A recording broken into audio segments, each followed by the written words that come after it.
I am recording this. Fair warning. Is that really necessary? Look, Joe, 6 feet. Give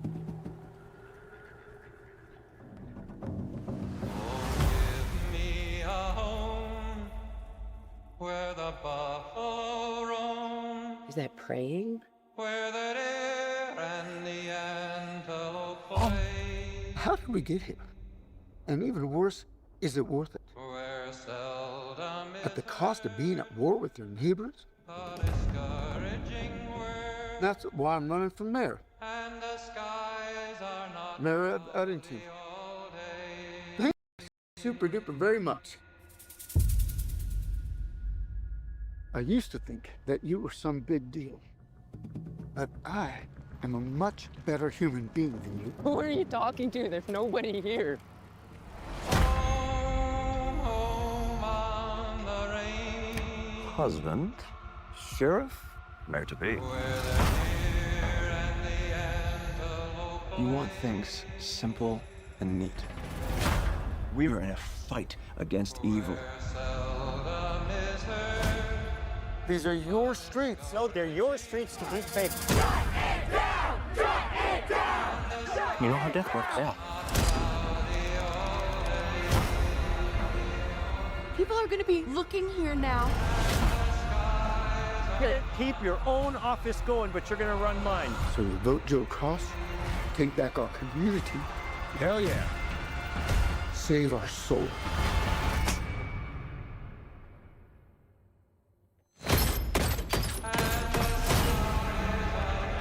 Your pain is not a coincidence. You are not a coincidence. We Are not a coincidence.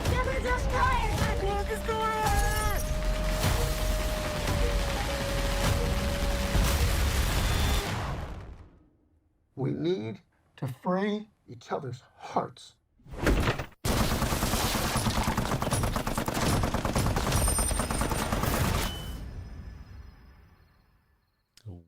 Well, hello and welcome to the Periodic Table of Awesome. My name is Dion and I am going to be your new mayor. Yes, I'm running for it right now. Hello, yes. Hello, Quinny, and hello to Jill.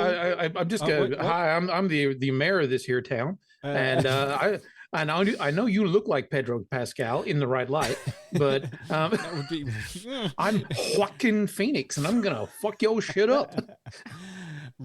right. Anyway, no more self-assigning. Okay, good. Hello, how you all going? What an interesting film that we're doing tonight. Isn't that fun? Sorry, I literally trod over the top of you of introducing Jill. Sure. Yes, hello, I'm also here. Yeah, she is also here. Congratulations, you are the Emma Stone of this film. Oh, great. That's great though. She actually has character development. Oof, yeah, it's a big call there. Hi. How are you guys going? How are you feeling with this one? Like, how are you feeling on this Tuesday night with this just the information that we're getting out of space? And now we have this film, which is pretty new comparatively. It's still, I think it's still running in cinemas.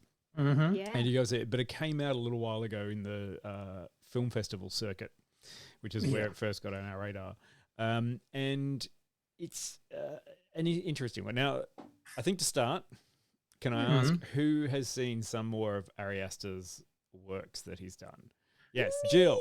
And what have you seen? You've seen I've seen Hereditary. Hereditary. I've seen Midsommar. Midsommar. Yeah. Yes. I feel like there's another one in there. I can't remember. I haven't seen the last Oh, Joaquin one. Beau is Afraid. I have not seen that one. Yeah, I keep meaning to, but I don't know where to find it. I have to look. Yeah, sure. There are people who love Beau is Afraid. There are other people who hate it with a fucking fiery passion. Oh, okay. Well, to Yeah. be honest, you got to admit that most of Ari Aster's works to date so far are quite polarizing and interesting, is what you say. What you could say, yeah. Yeah, I was kind of wasn't sure what I was expecting in this film because like my previous experiences with Ari have been horror. So this But I is mean, quite different. maybe this one is a horror.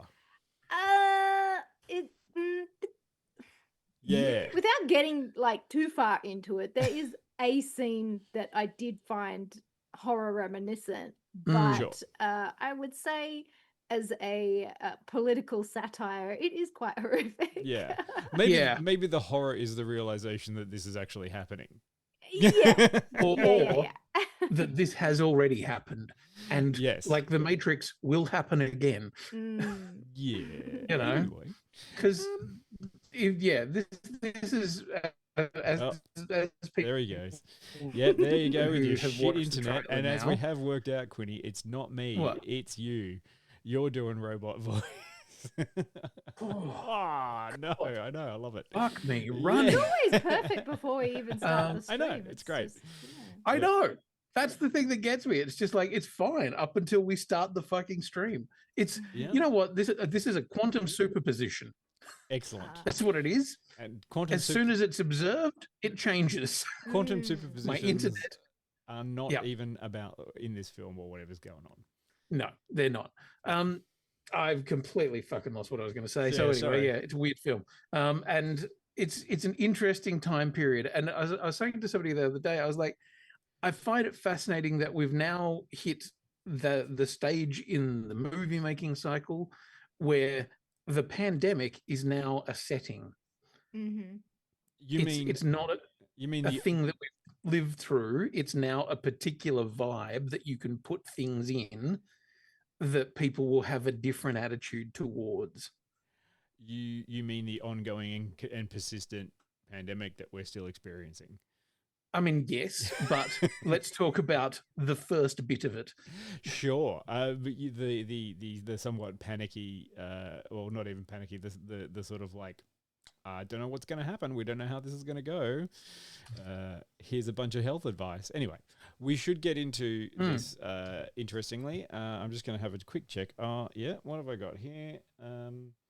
I've got some K-pop demon hunters to go under your. Jesus Christ.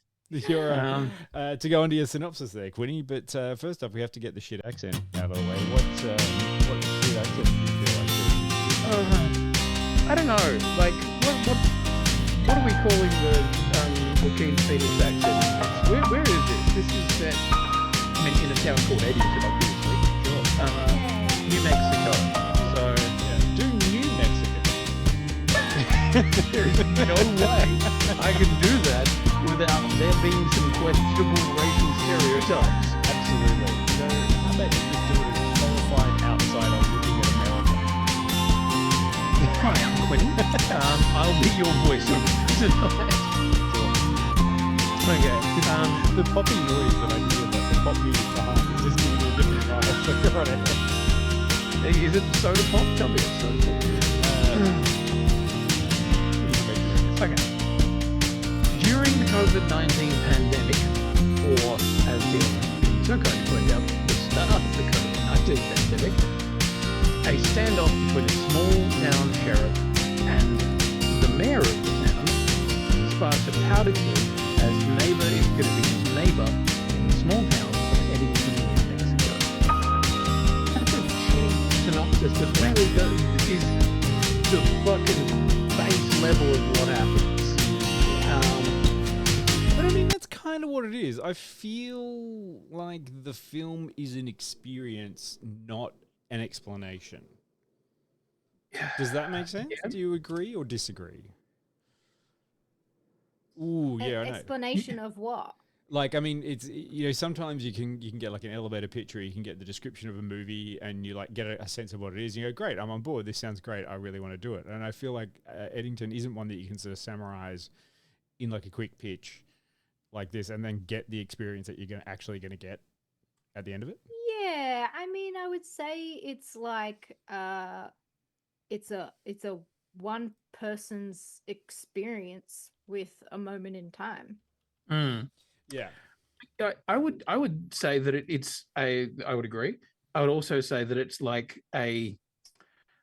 it's almost like it's a tragedy, but not in the sense that like it reminds me of Requiem for a Dream, in the sense that bad shit continually happens to everybody. Like there is nobody who comes out of this like in any particular good way, and things just keep getting worse the whole way through. Yeah, I would call it Shakespearean, I think. Yeah. Like it's- in that classical tragedy sense. Like Yeah, of It's- like, here's a situation and things continue to escalate and something insane happens and then we all have to move on with our lives. and then more things insane happen, and then some more people arrive, and it gets worse. I mean, Yeah. And yes, Tari, so very much like reality. I sell it like I sell it, or I understand. I sort of explain to people and say, look, Eddington, it's the sort of explanation of what happens when misinformation takes hold, and the way that multiple avenues of that misinformation come together and create the sort of chaos that you kind of hope it doesn't happen, but in this case, it kind of does. It's a meeting of satire and irony. Yeah, but I mean, and I think one of the most disturbing, and as you said, like, it's not really a horror. I'm like, it kind of is, because this shows you exactly how easy it is to end up in a horror film when you're not really trying. Like, I don't think anyone was really trying in this. Like, there's no bad person here. There's no... Well, there are people who do some pretty fucking cunty things. Excuse my French. But they're not like, I mean, I feel I didn't get that. Like, I didn't get from the thing going, this is an evil person and this is what it is. I feel like this is just, unless you're able to apply intelligence, you're able to talk to each other about things, or like have proper discourse. This is where the bad person is you. Yeah, I mean, hope that's what people get from it. It's classically like what we see happen online, where misinformation is being fed to people that are naive, take things at face value, don't fact check what they're being told, and then just run with these ideas and start to enforce them, and convince other people of the same wrong things. And it's an escalation of what happens with that one person that continues to feed this wrong information to another group of people, and compound it all with fear. And that's the thing I find interesting about the setting of, like, this being quite early on in the COVID-19 thing, that everybody is still in that phase of, we don't know how long this is going to last. We don't know whether it's going to kill us, or this is like, timing wise, this is pre any vaccines. So this is in that very first phase where people are, operating on fear, and at that point you're seeing the grifters come in and start playing on fear through various different sort of procedures, whether it be online, whether it be through social sort of pressure. And then it just keeps ratcheting things up, and you think back and you think, fuck, it was a bit of a fucking nightmare at that one point there, wasn't there, where it was like, in the middle of all of this, here, have the killing of George Floyd, have an entire movement of Black Lives Matter, but how do you protest when you can't stand next to someone? Exactly. And I mean, one of the interesting things about it too is how it was using, like, the film uses the idea that within that setting of fear, how is emotion easily manipulated? When is emotion trumping reason, and that ideology, but also some of the what does it mean for America or in the world? I feel like it's a meta narrative as well. It's talking about America, but it is showing stuff in the world. So, which are the rules you're supposed to follow? Who is supposed to enforce them? How do you enforce them? How do you retain compassion for your neighborhood and your community? And by putting it in a little crucible of this small New Mexican town, where it has a small population and it really was not affected by the pandemic as such, it's just affected by the surrounding pressure of the pandemic. It was just I think a really smart and interesting way to frame the film. and then it just went fucking bonkers off to the end of it, which I have to admit, like it's a long film. How long is it? It's 2.5 hours. It's 2.5 hours. I'm kind of happy they ended the way by ramping everything to 24. Like they didn't push it to 11; they just pushed it to 24. Not as great as The Substance. The Substance goes to like 100. Yeah. Oh, In yeah. comparison, this one is just kind of like we're just going to go a bit crazy to try and round out the end of it. It definitely keeps turning the knob up, and you keep thinking, I didn't know that it went to that number. And at a certain point in time, it does kind of start going, I shouldn't go to that number. That's a stupid number.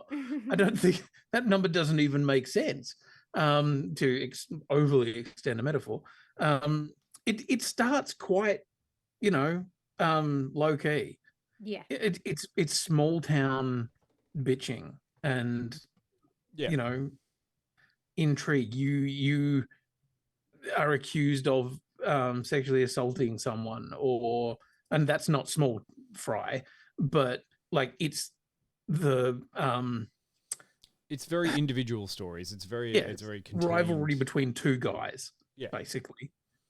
And Joaquin Phoenix's character, I know he's not a bad guy, but he is a lazy guy, and he is a easily manipulated guy, and he is. I mean, look at the name, the character name, Joe Cross. I look at that; it's your everyday Joe, and he's got a cross to bear. Like, I mean, yeah. Am I reading too much into it? Probably, but you can try and read meta narrative into the rest of it. Yeah, I mean, he's got a wife that doesn't want anything to do with him because she's dealing with trauma. And then he has a mother-in-law that is living with them who is deep into conspiracy theories. And seems to hate him. Yeah, so it's a peculiar situation. I don't know. I feel like if I lived in Eddington, I'd hate everyone too. That place is miserable. Yeah. It is miserable, but at the same time, she was being it didn't seem horrible. that bad. Yeah. She's deep in the rabbit hole, man. Someone with trauma involved with like living with a relative who is just also dealing with trauma, but by focusing on conspiracy theories. Ted is there. Oh, sorry, not Ted. Is it Joe is there just trying to do his job as a sheriff, and he's just very. I found him as a character at the start there, very empathic. Like he just wanted to do good by the community and try and get on and do stuff. Like he wasn't really interested in being this person, but then he finds that maybe that's what I want to do, and he can become an influencer because he thinks he has an audience. Because I think he chooses to do that because it's the only way that he can try and win over the approval of his wife and mother-in-law. Like, sure, he doesn't. I don't think he wants to be in politics. He only wants to do that because it's a way of, undermining trying to the other guy. Yeah, undermining the other guy, but also proving that he's, something more than not a piece who of shit. Exactly. Not who everyone thinks he is. Exactly. Which is a piece of shit. Yeah. And, he can't, like, there's an argument, and I don't know whether we've seen a clip of it or not, or whether that's one of the clips we have, where Pedro Pascal, who is in this film, funnily enough, because it's not like he's not doing everything right now. But it's really good because in this one, he's acting. Yeah. They haven't just shoved him in there and gone, you're Mr. Fantastic. Like, he's actually got something to do in this. But also... he's also not the nicest character. No, and also for the people who are worried about this, also, he's not in it for a long, long time. So, like, I mean, as in, for most of the film, he's sort of only there part-time. Right. This makes a I bit don't know more what sense. that information is for. To convince people to No. watch it or Yeah, not to like watch some it. people who believe that Pedro may be overcooked and in too many things. If you're worried about this, is this Pedro Pascal film? No, it is not. It is a Joaquin Phoenix it's a Joaquin film. Yeah. Pedro is very much just a flavor that is thrown in. Yeah, he's not the whole dish. No, exactly. He's a dish, but not the whole dish. No, he's not the whole dish. But yeah, there's a discussion between him and Joe about all of the, like, how much of a fuck up Joe is. you know, and you can't hold on to your fucking deputies. The deputies you currently have are morons. You know, Yeah, he's he can't clearly run not. his department, so yeah. Yeah, How can't on run earth his do you think you're department. gonna Why should you? be a mayor? Yeah, but at the same time, he's doing it based on this thing of mask mandates are fucked, and I don't want to do what's being handed down by the government or the governor specifically. Yeah, it's very reminiscent of how a lot of right-wing parties are led. Just the antithesis of everything else, and that's what makes us good. Yeah, Well, yeah. it's You that- tell me I have to, so fuck you. Yeah, it's Yeah. that strange kind of cooker mindset where it's like, no, you're just trying to do this for control. It's like, yeah, we're just trying to do this because we've explained to you why. But if you don't agree with it, you're infringing on my rights, and it just becomes. Yeah, it's this... people that don't want to live in a social homogeny that like insist on isolating themselves from a fucking community, but want to reap all the benefits. Yeah, Yeah. Still want to collect their pensions and stuff. Yeah. Yeah. Look, this. Yeah, I mean, not looking at anyone in you know. Shut up, man. No, not talking about you. I'm talking about Sure a you're guy who not. shot some cops. Yeah, like I mean, we could go down look at a whole show just about that kind of crazy conspiracy theorist stuff. But this is why I kind of say Eddington is a charcuterie board of the problems that people say is America, but it isn't. Like some of these problems are actually worldwide. It's just that they get more focused in America because lots of guns, lots of self-nationalized identity issues. Just like it's good. Like I came out of it going, wow, America's actually more broken than I thought, and I can sort of understand how or why it's getting broken more, or that did break it a lot, because I felt empathy for most of the characters in there. Like, they're all horrible. I 100% agree with both of you. Every single character that we see that comes onto screen is like, oh, that's a terrible person. Like, that's a terrible person. Like, they're all terrible. Even the kids who you think, oh, like they're kind of innocent and stuff like that. No. So we've got another group besides the adults, the grown-ups in this film. We have a group of young people that are starting an Antifa branch in their town.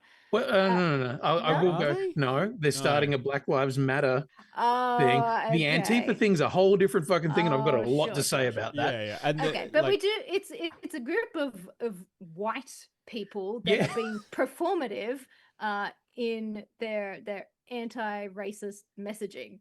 Fuck, they're annoying. I think they're mentioned here as social justice influencers.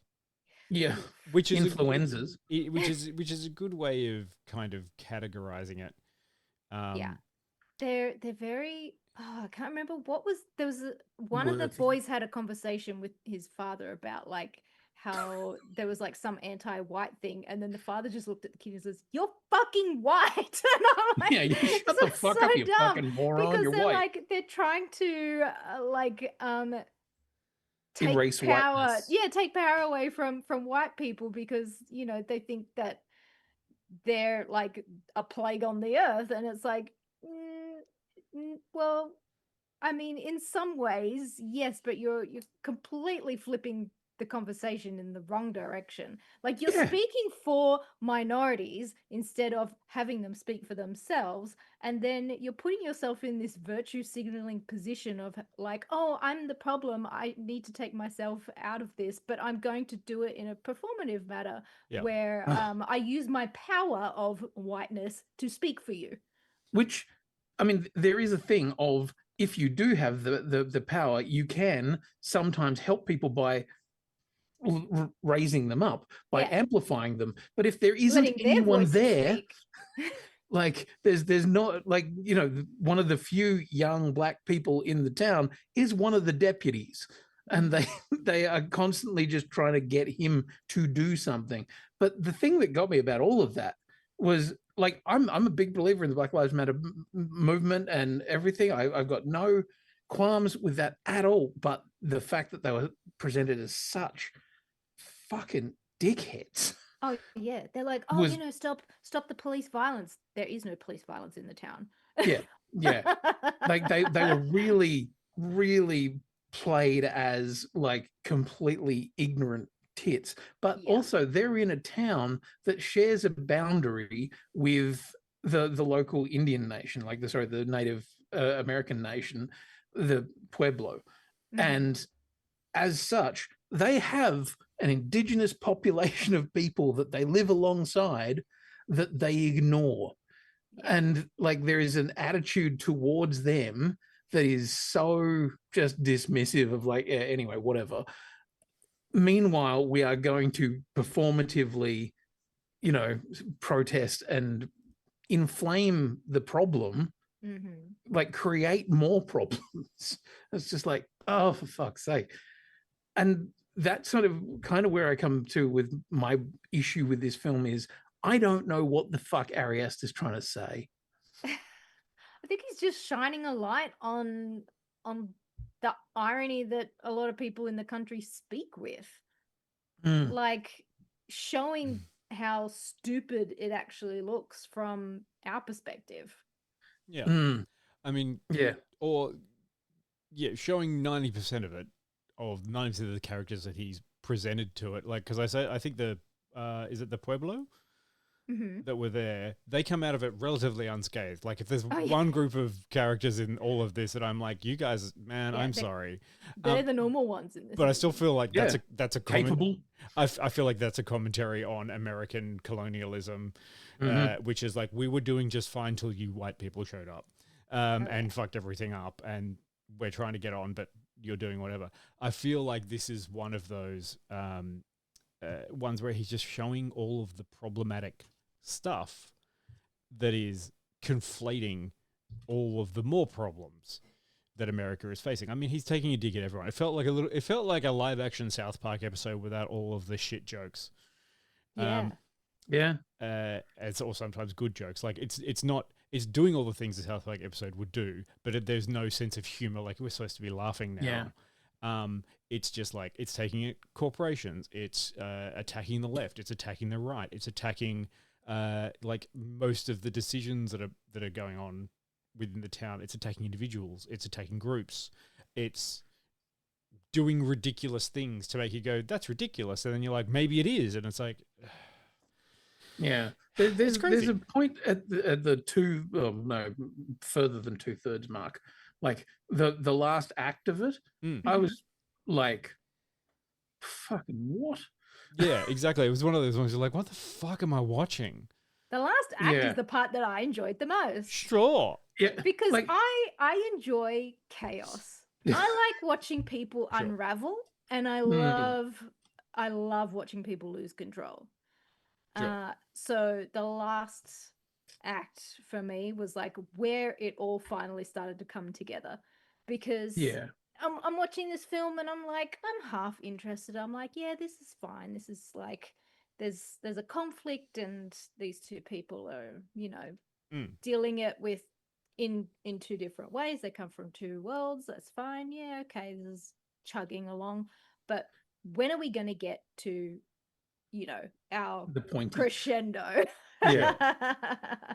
I mean, yeah, like when I was watching it, I'm sitting there for at least half the film going, oh, this is a tense character-driven narrative. It's a drama.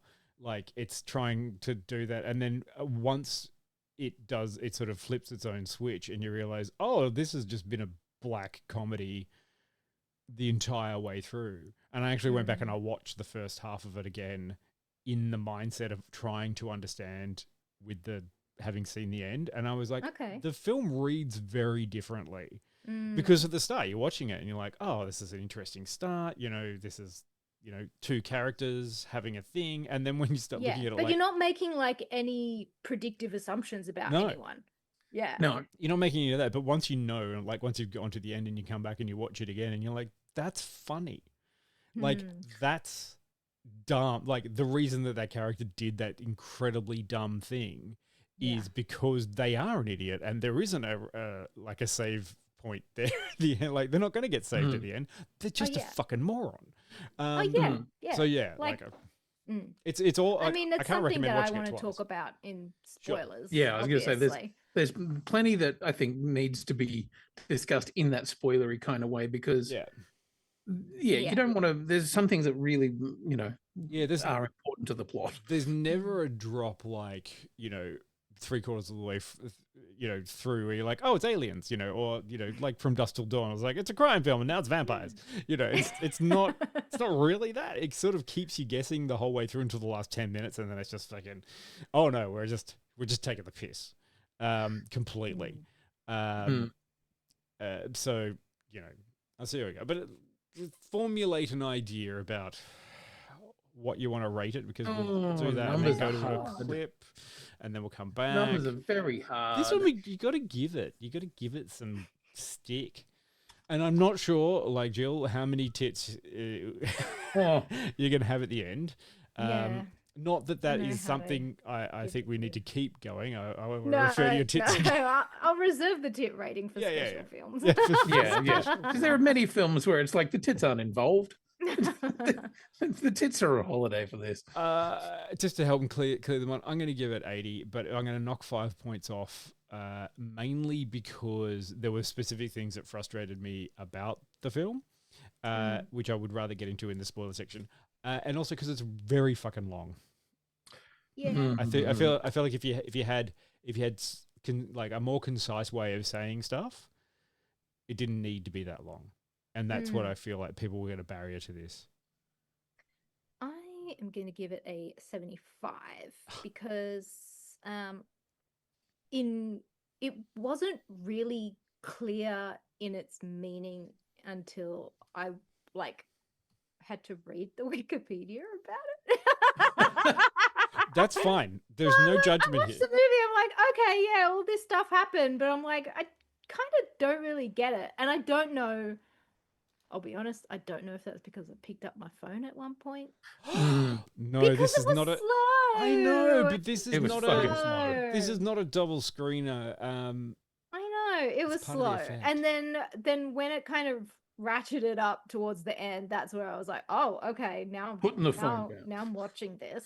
But like, I kind of needed a little bit of an explanation as to what the messaging was in the movie, and I think if I have to read an article later to understand what I didn't get in the movie, then that's probably not a good thing. Yeah. I didn't enjoy myself. Didn't enjoy it. I found it very well made, beautifully shot. There was great camera moments. And like the feel of it, like it felt dusty, it felt hot, it felt unpleasant, but yeah, I had a similar thing to it with a lot of that really sort of negative thing, much like Mountainhead, where I'm just like, I fucking hated everybody. Like, there was nobody to really hang my hat on in terms of a positive thing to take away here. So I found it just bleak. I feel like you could do a twofer of Mountainhead and Eddington. Yeah. Yeah. Because I can see that. the end of Eddington would tie into the end of Mountainhead very easily, or what's going on in the meta narrative in Mountainhead. Yeah, and like you, Dion, you've gone back and rewatched the start of it. No, I'm never going to rewatch this again because it's fine. I can choose what I do with my own time. Yeah, no. I'm happy for you to do that. I just there is something about this that just really didn't sit well with me, and there were so many elements of the thing that is, we're going to make fun of these people, but we're also making fun of these people. But are we making fun of anyone, or are we just showing that everybody is just awful? That Emma Stone's character, is traumatized and but also, well, fuck off with the QAnon guy. with arsehole QAnon preacher man, and there's no just there's nobody who has any fucking honor about themselves. And that I found, and if that's what Ari Aster is saying about small town America, that's an interesting thing to say. I don't know that he needed to take 2.5 hours to say it. Maybe the America we found was the fact that it's slowly actually smaller than they think and is just a isolationist and weird country that people keep looking at going, what's wrong with you guys? Yeah, it's a 60 from me. There it yeah, is. like, yeah, couldn't in any good conscience recommend this to anyone. Look, it's very polarizing, and I feel like that sometimes, you know, movies can be good and influential, and other times you can watch something and be like, yeah, that was an important message I got from that, but fucking never watch it again. Yeah. That's And how there- I there feel have been about quite a few Mountain of I those. fucking hated all those Exactly. people.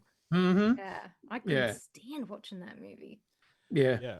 And Same sort of feeling where I just came away at the end of it just going, this is fucking bleak and I hate these people. How dare you be bleak?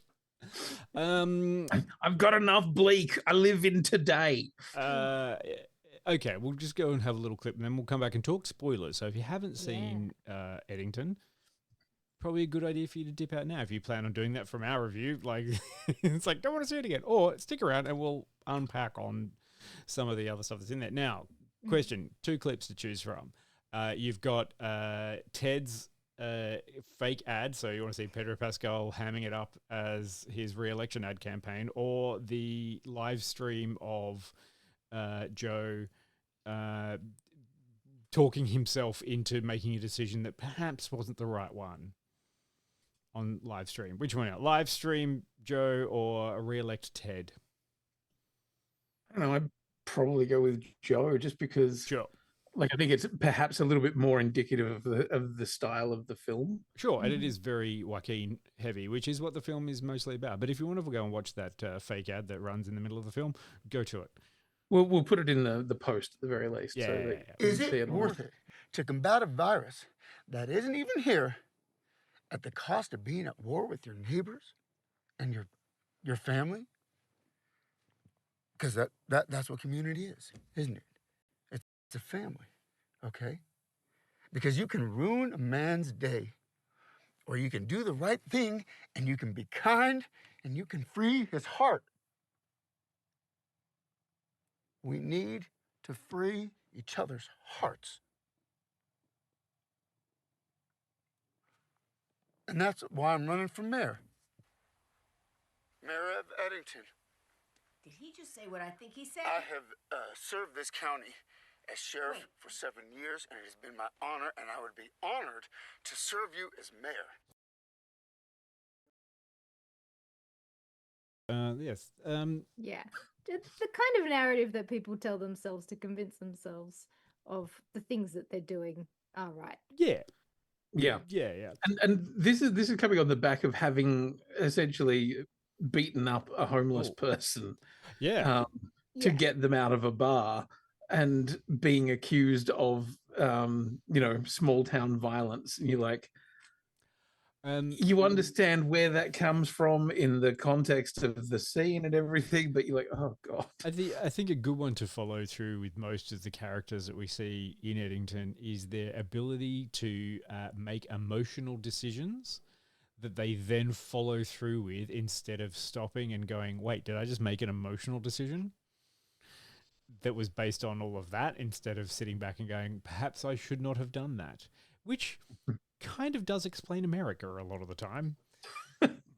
I mean, they sort of just make stuff up. Are you making an emotional decision that's going to impact the rest of the world? Yes. Yes, you are. Okay. Spoiler logo is up. Now,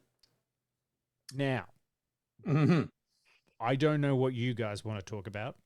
I haven't asked, but I definitely need to understand, where is the Antifa recruiting office? And if they get to fly around in private planes, why can't I join? Also, Magic Carp $1 million Why was what it called Solid Gold Magikarp? Solid Gold, because I feel like that was just Is taking. it a joke about the Pokemon game? I About think the so. gold Magikarp? Yeah, I know. I I think so. feel no. I feel like that was this is the whole thing. It's all very smart and it's all very intellectual. All of the jokes that are being made. I feel like the Solid Gold Magikarp as a data company that has just sprung up out of nowhere is exactly like every single crypto scheme that you see everywhere. It's like bullshit name. It's come up out of nowhere. It will bring jobs, or it will make everyone money, and they're conflating the jobs and prosperity with this fucking stupid company. Yeah, like Yeah. it was definitely a meme name. Yeah, exactly. But that's absolutely. It's Dogecoin. It's yeah.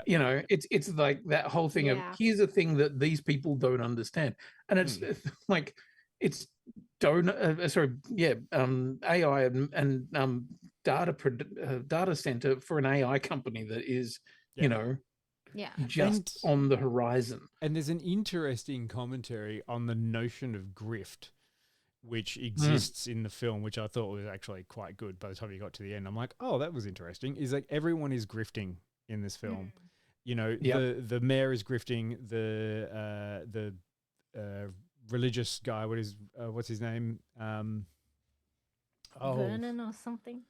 Yeah, Vernon, but who is it? Oh, Austin Butler. Sorry, yes, Austin Butler, who turns up and he's Butler, not doing his real person his name. real name. Sorry. Yeah, he's Vernon, but he's the cult leader grift. Everyone is grifting each other, which is kind of indicative of America. Like it is a bit of a grift. It's like land of the free, home of the brave, endless opportunity. If you're willing to crush your fellow man. But like the Antifa group that was in this is like a bastardized version, right? It's not, but it's not what even a group. Antifa Like I mean, actually is. Like Antifa's a movement. Like it's not a group of people. So this is my bugbear about the film, and this is where I got legitimately fucking angry at it.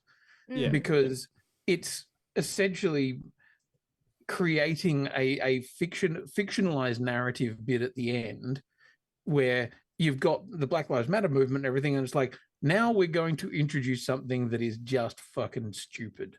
A group of Antifa terrorists who fly in on a Gulf Stream and then do terrorist actions in these tiny small towns by blowing up cops and stuff. And I'm like, yeah, but I feel like that was their perspective on it. That's what they thought was happening. It was like they're like, oh, an Antifa terrorist group are going to come to the town, like that. Yeah. It was a group of people that were preying on people's stupidity and dressing it up like that to cause misinformation. If it's get what I mean. Yeah, I think I get like what they're you mean. preying on people's misconception of what the movement was. Yeah. So just so they with the could, intent that they like- aren't actually Antifa at all. Yeah, exactly. That they're just wanting to cause terrorism, but painting themselves as a group from a movement to confuse people and to undermine what Antifa movement actually is. Right. Okay. See, I didn't get that. I thought this was just Ari Aster just going, okay, well, we need to ramp it up. I think there was definitely a layer in there because like everything he was saying in this movie was with a purpose to either satirize it or show the irony with people misunderstanding and taking misinformation the wrong way.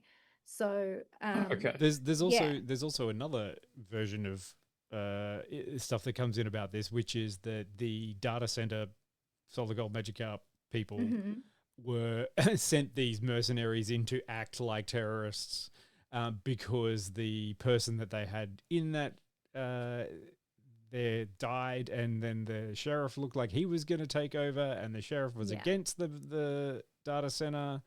That doesn't. But I mean, this ridiculous idea like it was that a coup. A conspiracy idea that like Antifa just has private planes full of people that come in and do that stuff. That was the thing that made, like, one of those things that made me go, oh, this is just a joke. Like, this is all just taking the piss. Because and then you have Joe, who, spoiler alert, starts a killing spree, and dresses it up like it was the Antifa terrorists that killed all these people. Exactly. Like, you know, Yeah. starting this shit and feeding the misinformation Yeah. because of a personal All the while situation. contracting COVID and spreading it Yeah. around because he refuses to wear a mask and caught COVID. Yeah. That doesn't exist, of course. Doesn't exist. Yeah, no, it's not real.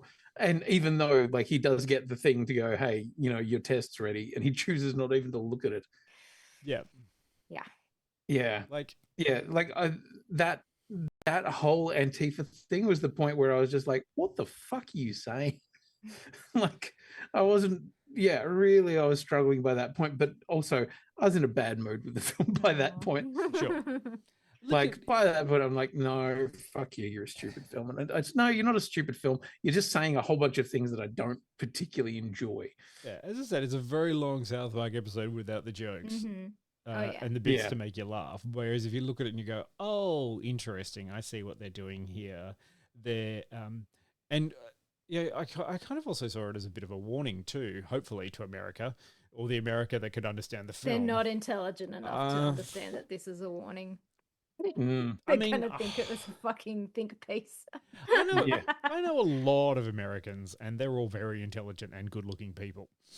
But the thing is that if you are going to engage in ridiculous distraction politics, or you're going to willfully lie to yourself about things, even when they're presented to you, you know, clear as day in front of your face, and you're going to actively pursue a different line because that's what feels good to you, you're in trouble. Like, you are going to have chaos in your towns.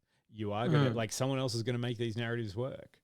And the only people who are going to win out of the end of it will be the people who have the money already anyway. Yeah. And also, like, there's that sort of dramatic irony thing of going, okay, the character that you've been following through, what's their worst possible ending? Here's where they are. Congratulations. They have gone to the absolute worst place. That's why I think of this as, like, you know, a sun-drenched, dusty version of Requiem for a Dream, just without the drugs. You know, well, Joe got his comeuppance, that's for sure. The heroine in this one is social media. Yeah. The heroine in this one is his need to live stream everything. Like, he ignores his own health. He ignores the needs of what's going on. His relationship breaks down, everything, because he's constantly talking to people that aren't there. It's an interesting schizophrenic way of looking at it. Like, I feel like there's a lot of things that maybe I got, like, out of it, or I'm like, this is an interesting film. But yeah, it's presented in a difficult to consume way. It's not a happy meal. No. It's a difficult meal. And you might not like it in the end. Maybe it doesn't have any nutritional value. But I'm pushing this metaphor as far as I can go. Yeah. Yeah. I'm going to wrap your metaphor up in the paper, the greasy paper, and then I'm going to throw it in the bin. Oh, you're like, I'm going to put that one I'm not going to stick up it there. You look at, how do we find with it? Like, as a bit of an ensemble cast, do we enjoy everyone's crack at it? That's what I'm going to say. Yeah, I thought everyone was good. Yeah. I thought they did a great job of playing dumb. Playing as they were written. Butler's character. Like, he was playing a fun character. He was having a good time. That's for sure. I love the pathway there, which was like troubled person to religious to joining a cult to becoming. And there's the other thing, like, it really was kind of just tapping on everything they could. Yeah. That was the whole fucking Pizzagate, you know, child sex abuse thing. Like, they're really kind of, let's just go through a tick box of all of the dumb shit that happened in and around 2020, 2021 sort of thing. Yeah. Yeah. Do you find that it was an interesting way to frame it, because it was explaining that all of these things that potentially don't really affect small town America have become pervasive enough to literally tear towns apart? Yeah. I mean, I think maybe it was like trying to pinpoint where it all went wrong. True. It was like what started this decline, and I think we can definitely say that like the Trump era at the start of the pandemic was, you know, quite detrimental to society and community. Do Because you feel like the government was actively dismantling people's ideas of community and dividing a nation. Do you feel like the guy that came at the start there, the hobo stumbling into town and smashing shit up and just trying to fuck up everything is just Trump as metaphor? I mean, Trump as a metaphor, or also like you know, the outsider that brings the, you know, like a horseman of the plague or something. Yeah. He was kind of the plague ship, really, wasn't he? Comes crashing into the dock, and then you know, just everything goes wrong from there. And also dealt with badly and incompetently. Yes. Yeah, it's an interesting thing of that sort of time period of like there was lots of division, there was lots of this thing of half the country believing one thing, the other half of the country or more believing another, and everybody being reliant on social media to get information. Yeah, and the social media's ability to inflame things with no particularly good reason in these small towns. Like, sorry, I'm on a weird little tangent of this. Like, the last week has been a pretty fucking weird time in terms of the you know, politics and the media around the world. Small town that I came from, Launceston, I saw a post on Facebook the other day that the mayor decided he was going to make a post about how sad he was about Charlie Kirk dying. And I was like, what the fuck? So, I mean, this particular guy has also in the past had some fairly fucking questionable choices in bands that he has gone and seen, a la ones that are horribly misogynistic and stuff like that, and has been called out for it. But it's this whole thing of like, Launceston, fucking Tasmania, in the middle of fucking nowhere, you know, and I say with love, why the fuck do they need to talk about the culture wars of fucking Charlie goddamn Kirk? You know, but this is the point. Like, we're talking about Eddington is that representative part of things that perhaps don't affect you, and taking them, like, just like you had the protesters, you know, the kids there who are like, we really want to get impassioned about the Black Lives Matter movement in that town. It's like, but why are you doing that? That doesn't really affect what's going on. Is it performative? Yeah, because I mean, nobody asked them to do that. Yeah. Yeah. It's very strange, but it is also a good explanation, I think, of, you're right, as you're saying, social media can infect as much as it distributes information. It like, you got to be really careful about how you pass information, not PASS, PARSE. To understand what is it, why is it coming out, how do I verify it, you know? And sometimes people aren't doing, and a lot of the time people aren't doing that. Did you notice? Kind of like, sorry, Quinny. It's also kind of like individualist culture as well. Like everybody's a pick-me girl these days, and it kind of feels like the exacerbation of social media over the last 5 years has been, how do we individualize ourselves amongst a sea of people that are online? Yeah. Sure. The thing I noticed, and it was fleeting, but I was like, oh my God. At one point, when he finally realized he's actually getting quite sick, you saw what he took to try and look after himself? He's chugging ivermectin. Oh dear. I actually didn't remember that he saw that. He was eating horse pills. Great. I noticed that there was a thing of pills in his hand, and they said something about like that they were vet's own brand. So it's horse worming tablets, and I was like, oh, I didn't see that. Well, it's good. Like, he won't have any horse worms in his gut. No. Yeah. No. He didn't have them to begin with. So no. Look, I mean, I quite enjoyed the ending and the comeuppance and the way that kind of worked, and it kind of like did have that thing after all of the chaos of the town. Things kept chugging along because you can't stop the inevitable train of progress as it rolls in and delivers to you things you don't need. Yeah, like a server farm. Yeah. Yeah. Or and there's AI. that beautiful irony of knowing that that farm is going to take most of the town's remaining water and poison the fucking land around it in the next 5 years. So, and is probably not going to lead to any more jobs for the town at all. No. Like, but they did get a payoff, and it made someone very comfortable. Yeah. Joe, kind of, sort of, not really. Yeah. But yeah, like, look, even when the fucking carer slaps him, I was like, "Oh, that's just harsh." Yeah. Well, like, yeah, I mean, like after all the shit he did, though, I don't really feel that sad for him. No, but like, I mean, I get Ari Aster is obviously a very smart person for making things that feel uncomfortable. Because yeah, I watched it and I'm like, oh man, his carers just fucking slapped him in the head, but then apologized. Oh yeah. How am I supposed to feel about this? And then Kara gets in the bed, and you're like, "Oh fuck! What the fuck is going on here?" Yes, I know.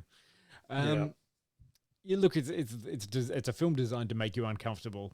It sounds like it did that very well. So uncomfortable, in fact, Quinny, you're not even going to go back and watch it again. Never. Or recommend it to someone. Would you recommend this to people? No. I mean, if someone said, "Hey, what kind of a movie can I watch that's going to make me feel worse about the world?" I'd probably suggest this one. 100%. Yeah, that and Mountainhead. Yeah, what's going to exacerbate my negative feelings about how we've dealt with a pandemic and social discourse? You look Eddington. Yeah, you look too happy. Yeah, you're gonna be having a good day. I would like to end that. You're gonna find someone who's like always, no bad no bad vibes and like happy thoughts. It's like, great, watch these two films. I can then come talk to me. They'll probably turn them off. I mean, it's a telling statement that I found this bleaker and harder to deal with anything in the Alien Earth series so far. Yet. Yeah, true. Speaking of bleak and dystopian, what are we doing next week?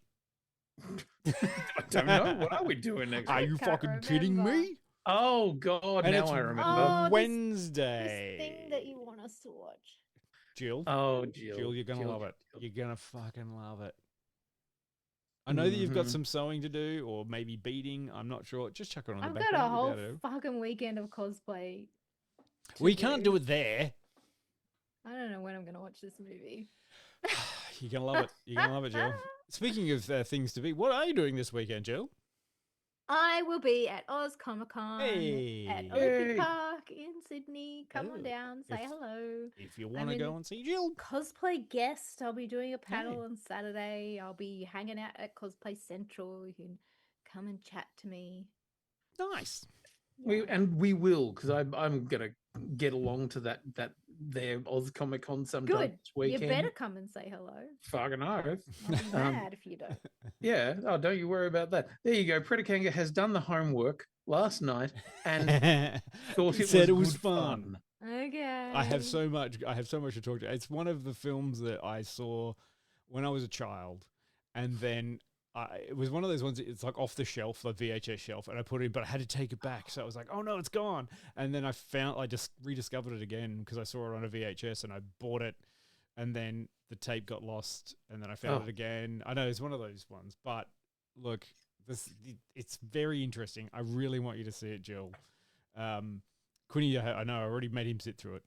And look, I'll be honest with you, Jill. I was as fucking reticent as you were, and I looked at like one scene of it, and I'm like, "The fuck are you showing me, dude? This is dumb as dog shit. What the fuck?" And then a couple of minutes later, I was like, "Oh, I get it." Oh, okay, I'm on board with this.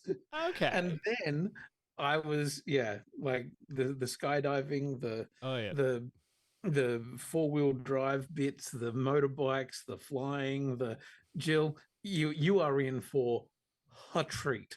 The 3D Okay. holograms. 3D holograms, gigantic hair and beards, The lots of lame. absolute way it treats any woman in the film with the strangest disdain I haven't seen since Top Gun. Yeah. But in that hilarious, like, in the way that it is, it's not offensive, but everyone just seems to just ignore her. Like, it's very funny. You just watch it going, but she just said, okay. What? Anyway, think boy's own adventure, Jill. But also not, because the homoerotic subtext is amazing. Anyway, we're doing that next week. That's Wednesday. yeah. Next week. I would consider Jill, I would be interested if you just, when you see Megaforces, to watch it with a queer coded context. Okay. I think there's important things in there for it. It doesn't look like it. It says it kind of reminds me of Garth Marenghi. I'm like, okay, I kind of like that humor. I would probably. Yeah. It's that kind of, we're referencing something in a way that is parody, but Garth Marenghi was the parody, whereas Megaforce is the original that is people are dying to parody it now.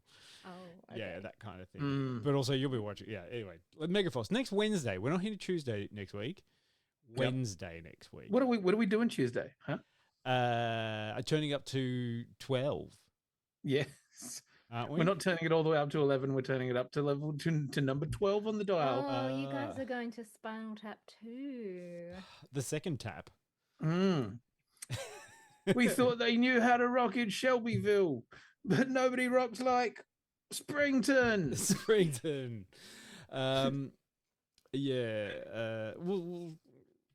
find out whether it's funny or good. I live in hope. Yeah. Like the original Spinal Tap is very much like, you know, the absolute classic mockumentary, you know, of hair metal and everything like that. So we'll see how we go.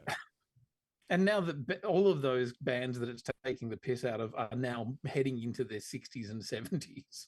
Yep. I wonder what that's going to be like.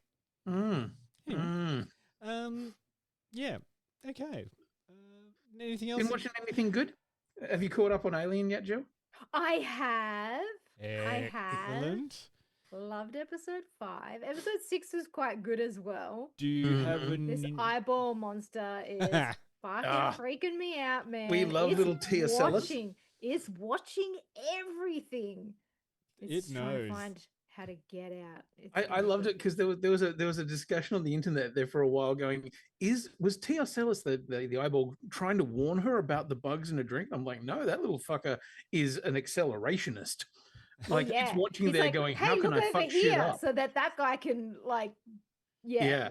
Is it also big fucking fan of when it's just like, you know what? I love the utter chutzpah of that little fucking eyeball who's like, you know what? That animal doesn't even have eyeball holes, but I'm still gonna fucking go it. Oh yes, yeah. I'm enjoying all of this too. Yeah. I started season 4 of The Bear today. Speaking of things that'll make you feel bad. Still had not watched it. Fair enough. Because when it came out, I was like, I'm not in a place for anxiety right now. Fair enough. And finally got into that today. Been enjoying that. Oh, that's good. I'm hoping to go back and watch Ted Lasso. Oh. Yes. Start again. Why not? Oh, nice. I've been watching comedy and stuff like that, which has been nice. I've enjoyed some good stand-up comedy. How is the news? Did anyone watch any of the Emmys? I didn't. No. I did not. I finished season 2, like the second half of Wednesday. Oh, I haven't watched any of season 2 yet. Yeah, did you enjoy it? I did. I got a pleasant little surprise when Lady Gaga appeared. I'd heard that she was in it, but I had no fucking clue as to why or how. But you know, it was a very throwaway part. But I was like, that's all you want. Yeah, I was excited. And I've been watching the latest season of Always Sunny. Oh, yes, yes. It's me in such a good mood. Ah. Those guys are assholes. And always the worst shit happens to them. It's great. That's what you want. I feel like Bad things happening. Actually, I just saw Tari had watched Wednesday season 2, and I watched that too, and I was like, that actually was a fun go. It's full Burton, but sometimes you need full Burton. I'm down for full Burton. But like the Love me some second Burton. half of the season was fun. We get a body swap episode. That's fun. I saw a bit of that. That looked I like like a body entertaining swap. shit. Still no Underground Fight Club, but you know, Give it time. Early days. we're getting there. I need to finish watching Foundation and Star Trek. So we finished out our season of Star Trek: Strange New Worlds. Yes. That was it was good. Don't was spoil. I good. haven't watched the last 2 episodes. Okay. I won't say anything more, but yeah, I've got some things about that last episode that I would like to discuss at some point in time once we have all caught up. Yeah, I did mention to Dion on the weekend. I said it felt like there was like a sneaky little soft launch maybe for Star Trek Academy. Oh yeah, It was yeah, nothing solid, but like maybe yeah. we might see some characters later. I mean, it'd be don't weird know. because the timeline's completely fucking way out. Yeah, like- well, I mean, one of the characters won't exist for a Hmm. reason, but the other character may. Hmm. Well, I don't look. know. I mean, Yeah. I'm not going to watch But Academy. the adventure continues. I am 100% going to watch Starfleet Academy. I'm not going Oh, to watch. yeah. I'm not going to watch Starfleet Academy because they cannot promote Harry Kim. That's impossible. Bullshit. It's the dark timeline. Ensign for life. Yes. Aw.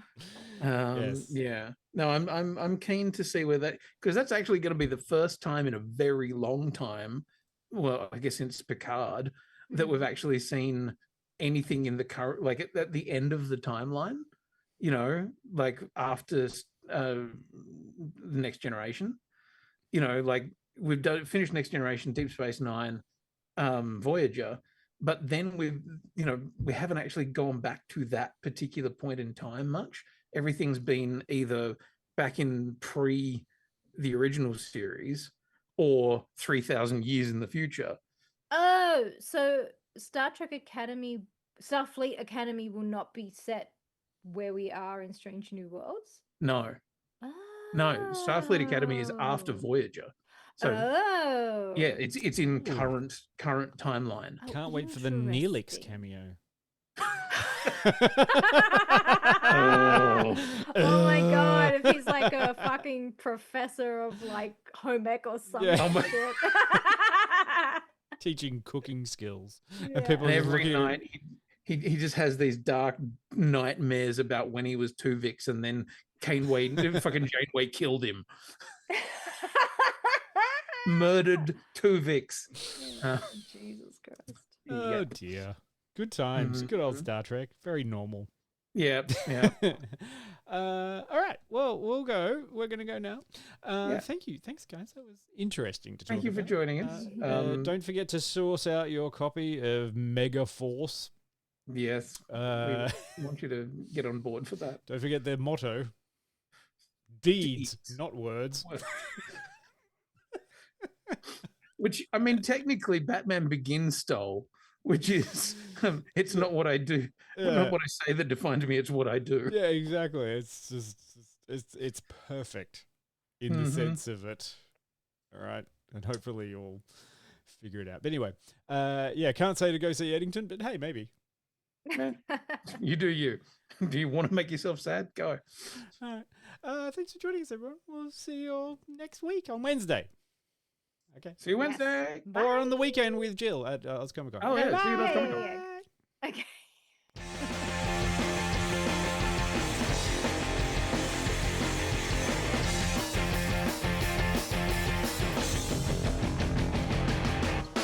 I wanna live in a world full of heroes, not sit here counting zeros in a cubicle downtown. I wanna look out my window, see 'em flying, and swing across the horizon as I cheer 'em on so proud. Deep-powered girl keeps staring at her have them teach me weights and then we'd exercise. I'd be one of the guys. Martial arts from iron fist and wall. I'll dap her up and teach her all my songs. Oh,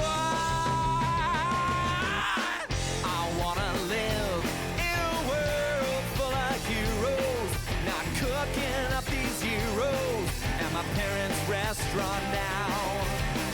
I wanna yell